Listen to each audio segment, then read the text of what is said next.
తల్లిదండ్రులకి నా హృదయపూర్వక నమస్కారాలు. నేను చాలా ప్రత్యేక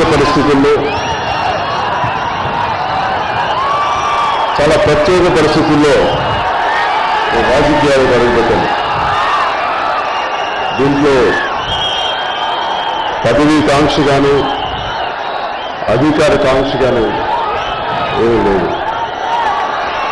2004 నుంచి ముఖ్యంగా వైఎస్ రాజశేఖర రెడ్డి గారు ముఖ్యమంత్రి అయినప్పటి నుంచి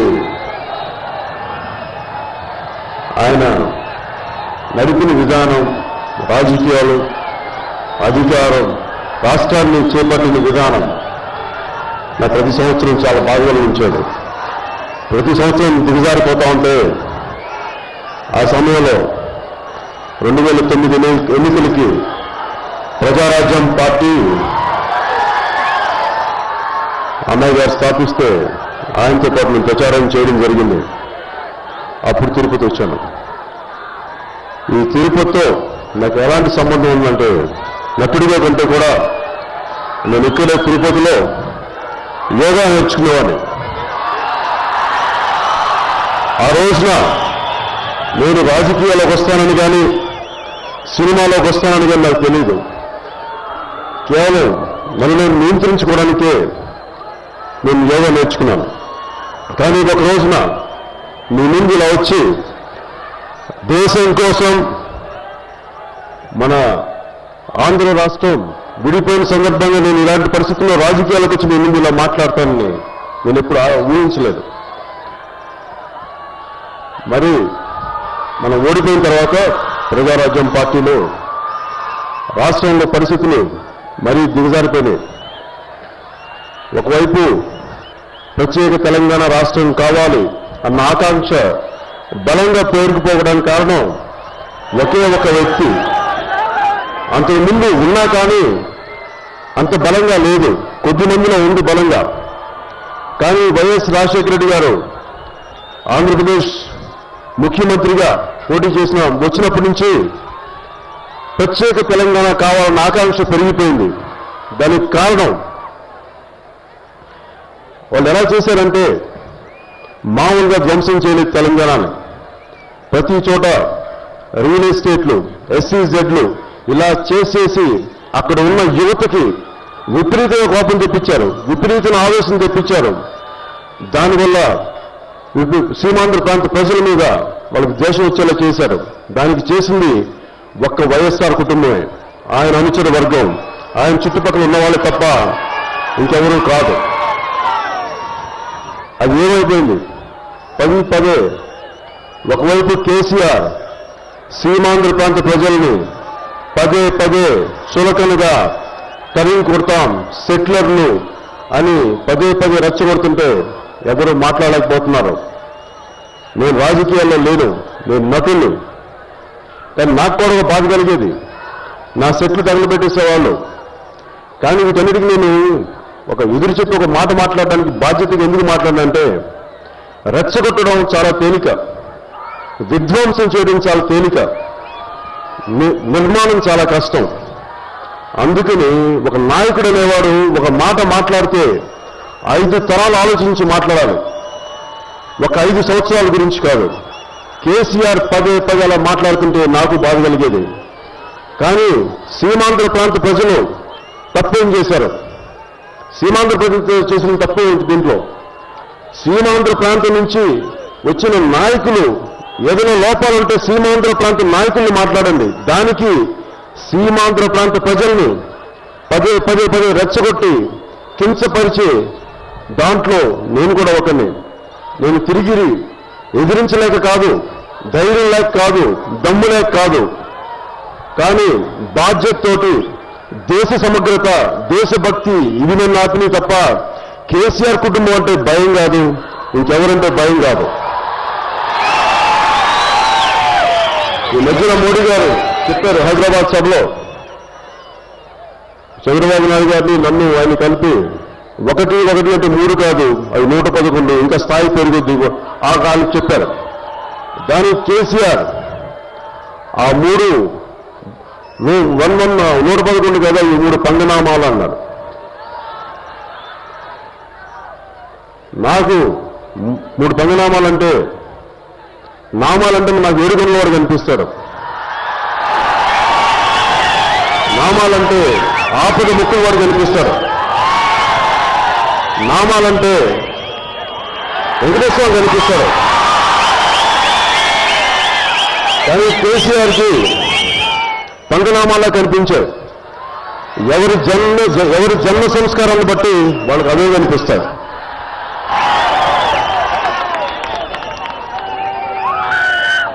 ఇంకోవైపు జగన్, వైఎస్ జగన్, ఇప్పుడు దాకా నేను వైఎస్ జగన్ గురించి మాట్లాడా. దానికి కారణం నేను రాజకీయాలని ఇంక్లూడింగ్ కేసీఆర్ ఫ్యామిలీతో సహా నేను రాజకీయాలు ప్రత్యేకంగా చూడను. నేను కేవలం ప్రజలకు పాలసీల పరంగా ప్రత్యర్థులే తప్ప వ్యక్తిగతంగా కాదు, అలా చూస్తాను. కానీ ఈ రోజున నేను వైఎస్ జగన్ ఒకటే అవదలుచుకున్నాను.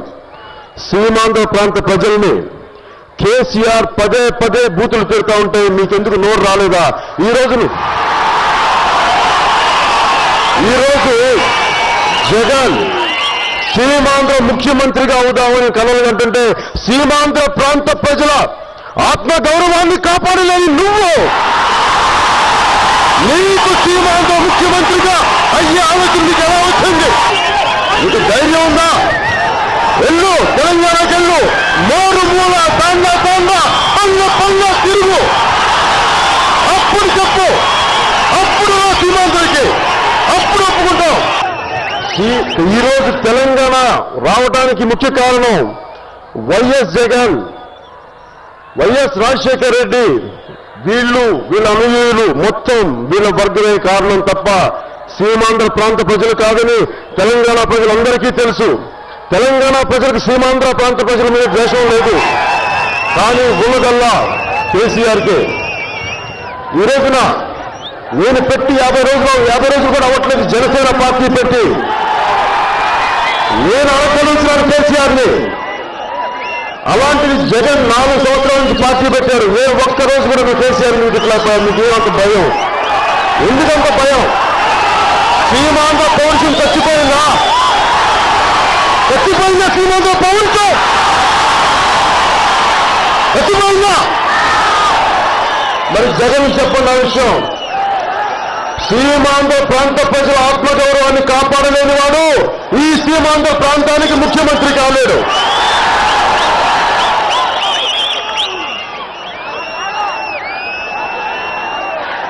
వైఎస్ ఒకప్పుడు కాంగ్రెస్కి, ఈ మధ్యలో కాంగ్రెస్ హటావో దేశ్ బచావో ఇచ్చాను.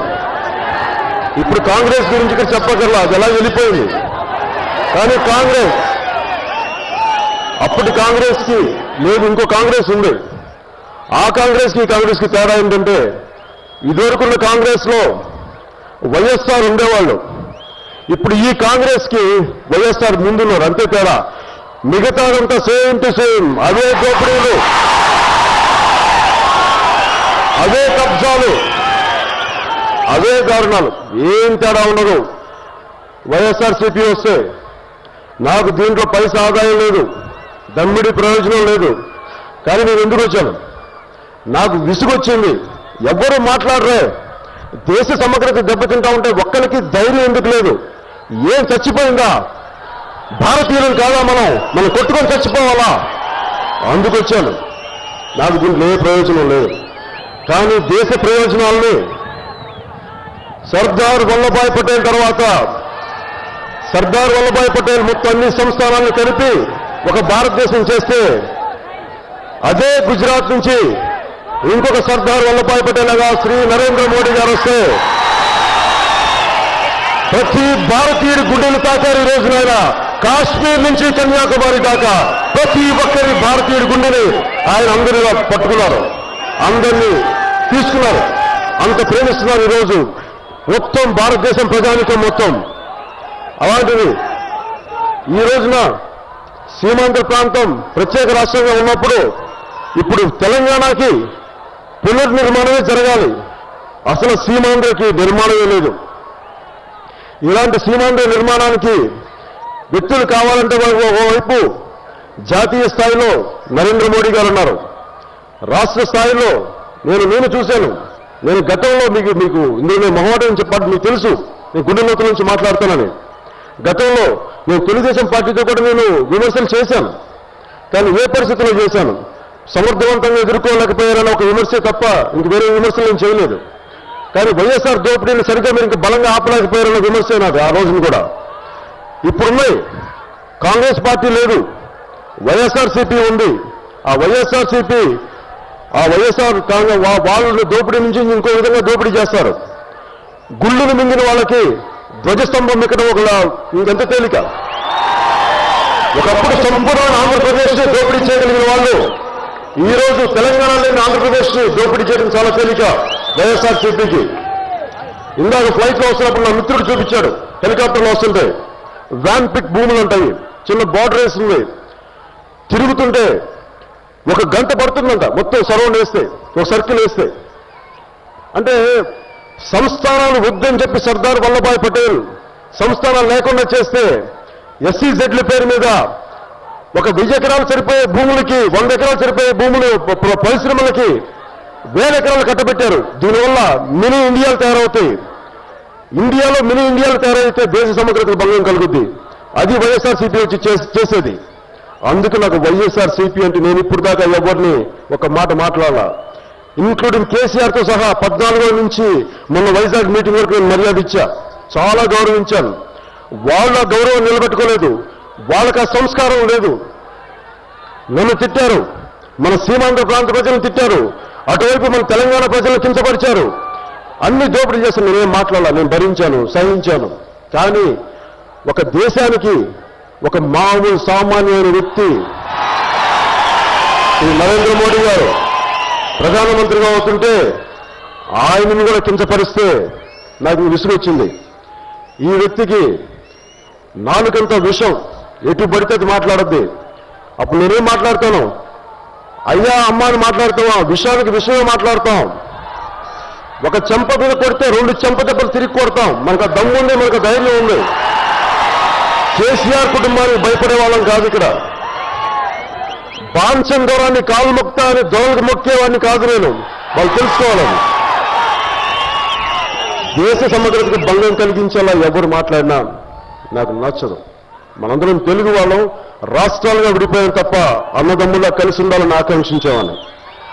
నేను మోడీ గారికి మొన్న అహ్మదాబాద్లో కలిసినప్పుడు చెప్పాను, నేను ఇప్పుడు దాకా నేను ఒక నటుడిగా ఉన్నాను, నాకు ఇన్ని విజయాలు ఉన్నాయి, నాకు ఈ పదవి రాజకీయాలు నాకేం ఆనందం కలిగించవు. 10 సంవత్సరాల కాలంలో నా ఓటమిని, నా అపజయాల్ని పొందుతున్నప్పుడు మీరు విపరీతంగా ప్రేమించారు, మీ అభిమానం ఇచ్చారు. అంతకుమించి నాకు ఇంకేం అవసరం లేదు. నేను పదవిలో కూర్చుంటే నేను ఆనందం పొందేవాడిని కాదు. పదవి అనేది బాధ్యత, నాకు ఆనందం కలిగించేది కాదు. సో నాకంటే బాగా మోయగలిగే వాళ్ళు ఎవరైనా చూశారు ప్రస్తుతంలో, నాకు ఒక శ్రీ నారా చంద్రబాబు నాయుడు గారు కనిపించారు. నేను చాలా ప్రాక్టికల్గా చూశాను. రాష్ట్రం పునర్నిర్మాణం జరగాలంటే, ఒకవేళ మోడీ గారు ఉన్నారంటే ఇక్కడ రాష్ట్రానికి ఒక వ్యక్తి కావాలి. ఎవరున్నారు? అనుభవం వ్యక్తులు ఎవరు అంటే నాకు ఆయన ఒక ఆయన కనిపించారు.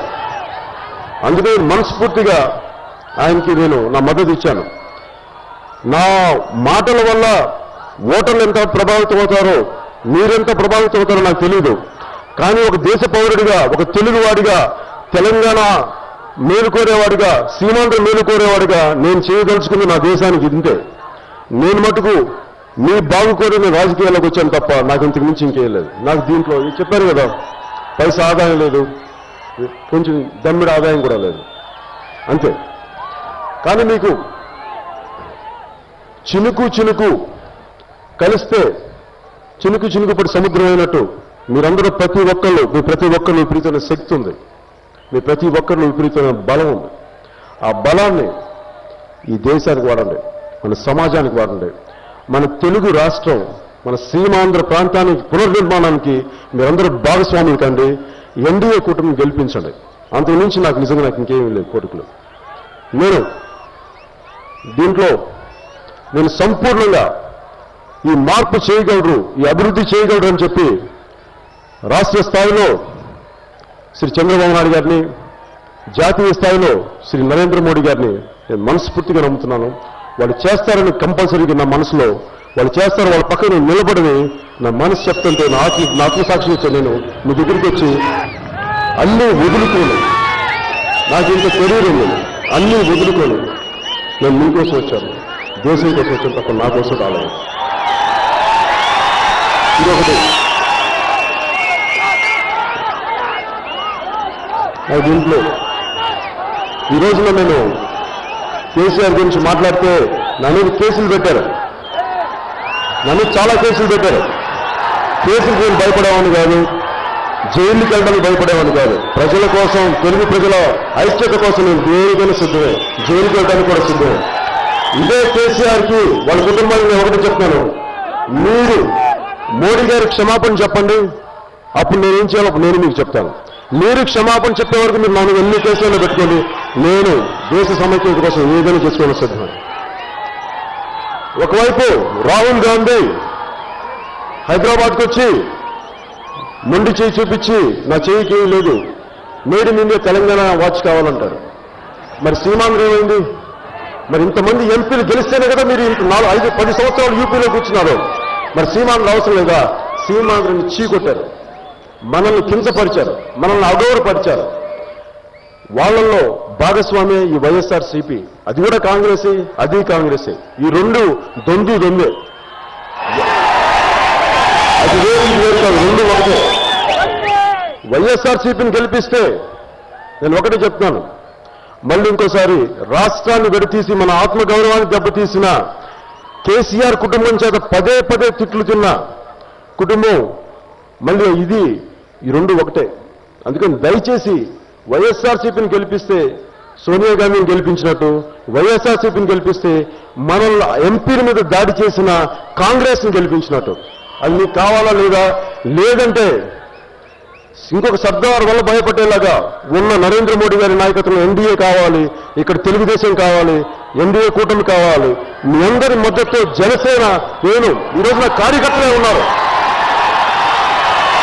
మీ అందరి సహకారంతో నేను మద్దతు, వాళ్ళకి మనస్ఫూర్తి నా మద్దతు ప్రకటిస్తున్నాను. ఇందు గురించి నాకు సమయం తక్కువ అవడం వల్ల మిగతా అందరూ మాట్లాడాలి కాబట్టి, పెద్దలందరూ మాట్లాడాలి కాబట్టి నేను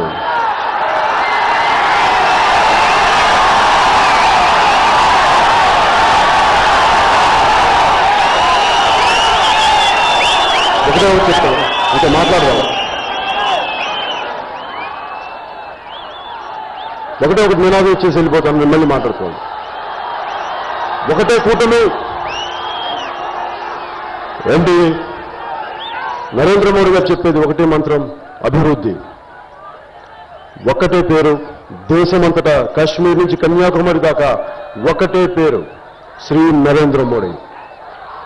ఒకటే నినాదం. కాకపోతే ఇక్కడ కాంగ్రెస్ లేదు, దేశమంతా కాంగ్రెస్ హఠావుండి వెళ్ళిపోయింది ఈరోజు ఎన్నికలతో. ఇక్కడ మనకి 7వ తారీఖు జరగబోయే ఎన్నికలకి మన సీమాంధ్ర నుంచి వెళ్ళగొట్టాల్సింది వైఎస్ఆర్సీపీ హఠావ్, సీమాంధ్ర బచావ్.